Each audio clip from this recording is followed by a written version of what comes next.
బావిలోకి చేదవేయగానే నీటికి బదులు పులి కనిపిస్తే సరిగ్గా అలాగే జరిగింది మధ్యప్రదేశ్లో.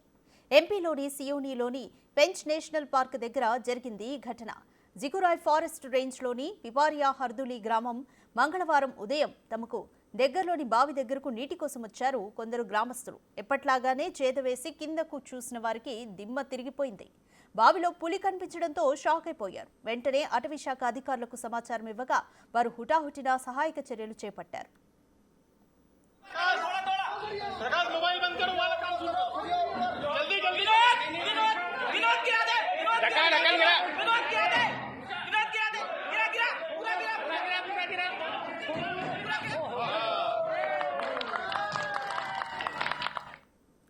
మూడు సంవత్సరాల వయసు గల పులి పందిని వేటాడడంలో భాగంగా వచ్చి ఈ బావిలో పడిందని, దీంతో అవి తమ మధ్య ఉన్న వైరం మరిచి బయటపడడానికి విశ్వ ప్రయత్నం చేశాయని, అలా కొన్ని గంటల పాటు ఈ రెండు వన్యప్రాణులు బావిలో అలాగే ఉండిపోయాయని అంటున్నారు అటవీ శాఖ అధికారులు.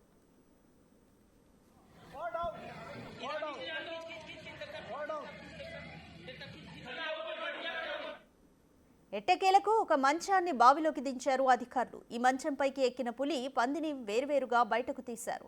రెండు వన్యప్రాణులను రక్షించిన ఈ రెస్క్యూ ఆపరేషన్లో సుమారు 60 మంది సిబ్బంది పాల్గొన్నారని చెప్పారు డిఎఫ్ఓ.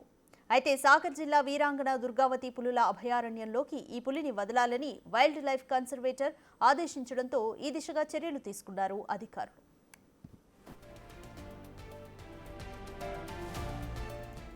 పరిస్థితిని బట్టి శత్రువులు మిత్రులైపోతారు, మిత్రులు శత్రువులైపోతారనడానికి ఇదొక ఉదాహరణ.